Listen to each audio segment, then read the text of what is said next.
La escolástica, palabra originada en el latín medieval scholasticus, a través del latín tardío scholascus erudito, escolar como préstamo del griego scholastikos, adjetivo derivado de escoleocio, tiempo libre, 1 2 3 4 5 6 7, es una corriente teológica y filosófica medieval que utilizó parte de la filosofía grecolatina clásica para comprender la revelación religiosa del cristianismo. Fue la corriente teológico-filosófica predominante del pensamiento medieval, tras la patrística de la antigüedad tardía, y se basó en la coordinación entre fe y razón, que en cualquier caso siempre suponía una clara subordinación de la razón a la fe. Filosofia ancilla teologiae, la filosofía es sierva de la teología.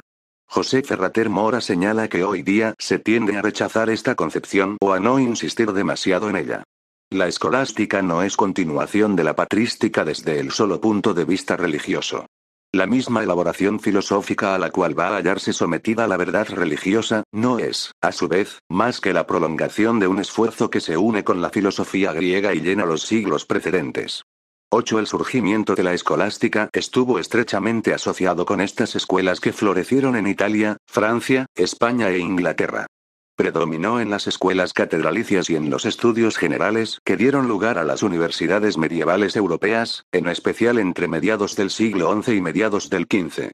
9-10 Como programa, la escolástica comenzó como un intento de armonización por parte de los pensadores cristianos medievales, para concordar las diversas autoridades de su propia tradición y para reconciliar la teología cristiana con la filosofía clásica y de la antigüedad tardía, especialmente la de Aristóteles pero también del neoplatonismo. 11 Su formación fue, sin embargo, heterogénea, ya que acogió en su seno corrientes filosóficas no solo grecolatinas, sino también árabes y judaicas. Esto incentivó en este movimiento una fundamental preocupación por consolidar grandes sistemas sin contradicción interna que asimilasen toda la tradición filosófica clásica. Por otra parte, se ha señalado en la escolástica una excesiva dependencia del argumento de autoridad y un descuido de las ciencias y el empirismo. Cita requerida pero la escolástica también es un método de trabajo intelectual. Todo pensamiento debía someterse al principio de autoridad, y la enseñanza podía limitarse en principio a la reiteración de los textos clásicos, y sobre todo de la Biblia, principal fuente de conocimiento. A pesar de ello, la escolástica incentivó el razonamiento y la especulación, pues suponía adaptarse a un riguroso sistema lógico y un estructurado esquema del discurso que debía ser capaz de exponerse a refutaciones y preparar defensas. Los escolásticos incluyen como figuras principales a Anselmo de Canterbury, el padre de la escolástica, 12 Pedro Abelardo, Alejandro de Alès, Alberto Magno, Juan Duns Scoto, Buenaventura y Tomás de Aquino. Se ha llevado a cabo un trabajo importante en la tradición escolástica mucho más allá de la época de Tomás de Aquino, por ejemplo, por Francisco Suárez y Luis de Molina, y también entre pensadores luteranos y reformados. Los términos escolástico y escolasticismo derivan de la palabra latina scholasticus, la forma latinizada del griego scholastikos, adjetivo derivado de schol, escuela a partir de un cierto momento, pero que originariamente denotaba el tiempo libre.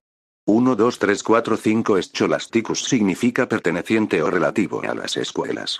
Los escolásticos eran, más o menos, escolares. Según Edward Fesser, estrictamente hablando, no existe el escolasticismo como una sola filosofía que se enseñó en las universidades de la Europa medieval.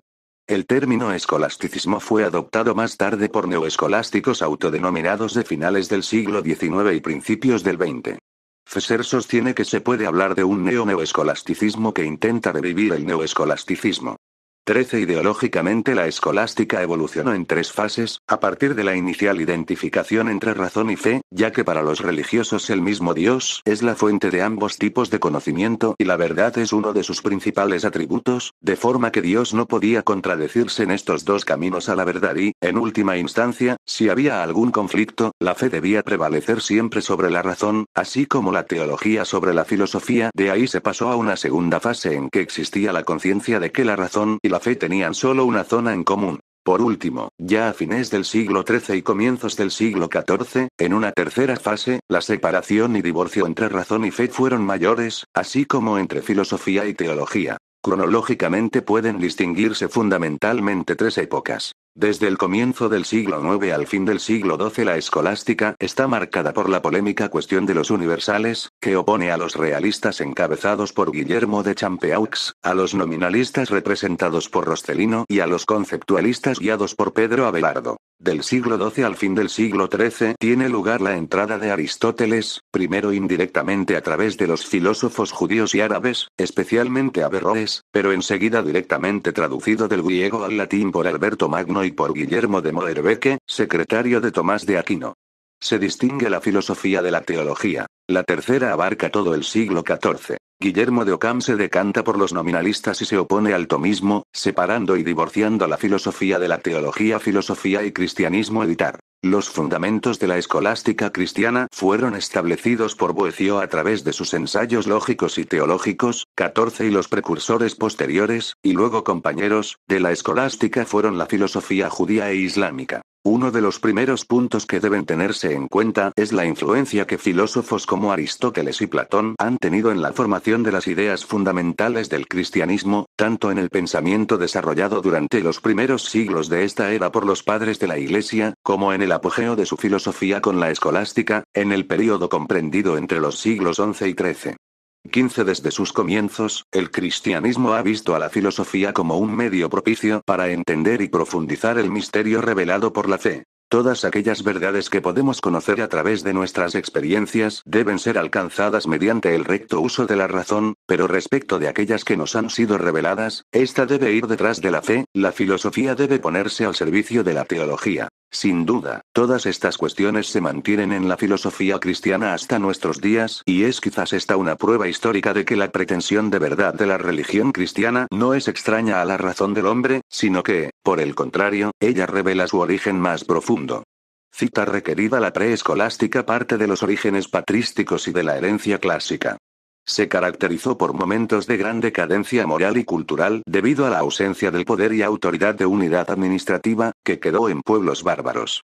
Posteriormente, Carlos Martel, 686-741, llegó a consolidar el imperio carolingio. El mundo político estaba además jerarquizado por la Iglesia.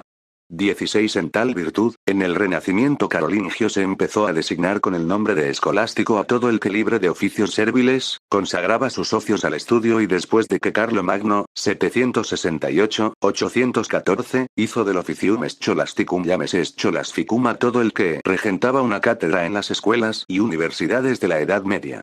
16-17 siglos VI al IX. Inicio del pensar didáctico. La filosofía medieval preescolástica estuvo marcada por un tradicionalismo y la sumisión a la autoridad. Se inicia la ordenación de sentencias y aplicación del método de interrogaciones y soluciones. Empieza además una producción de recopilaciones de textos. 17. Los principales exponentes del período son Boecio y Juan Escoto. 18. Severino Boecio. Editar. Severino Boecio, 477-524, era un senador romano, filósofo de principios del siglo VI, autor de numerosos manuales y traductor de obras de Platón y Aristóteles. Se convirtió en el principal intermediario entre la antigüedad clásica y los siglos siguientes. Escribió mientras estaba encarcelado por el rey ostrogodo Teodórico el Grande la Consolación de la Filosofía, un tratado filosófico sobre fortuna, muerte y otros temas, que se convirtió en una de las obras más populares e influyentes de la Edad Media. Juan Escoto Erígena. Editar. Escoto Eriúgena, 810-877, fue un destacado filósofo del Renacimiento carolingio. Su filosofía se mantiene en la línea de lo que se conoce como neoplatonismo en cuanto al platonismo y la teología negativa, o apofática, del cristianismo de Pseudo Dionisio en términos panteísticos. 19. Como Dios es incomprensible, Dios no se conoce a sí mismo. 20. Gerberto de Aurillac. Editar. Gerberto de Aurillac, 945-1003, alcanzó gran renombre como teólogo y filósofo, destacando obras como sobre lo racional y sobre el uso de la razón y sobre el cuerpo y la sangre de Cristo. Pero es en su faceta de matemático en la que más destacó. Introdujo en Francia el sistema decimal islámico y el uso del cero. Se denomina primera escolástica o escolástica temprana la que tuvo lugar durante los siglos IX y XII, período caracterizado por las grandes cruzadas, el resurgimiento de las ciudades y por un centralismo del poder papal que desembocó en una lucha por las investiduras. 21-22 La renovación del aprendizaje en Occidente se produjo con el renacimiento carolingio de la Alta Edad Media con la fundación de nuevas escuelas. 23 Estuvo marcado con un pensamiento agustiniano y la penetración del pensamiento aristotélico. 23.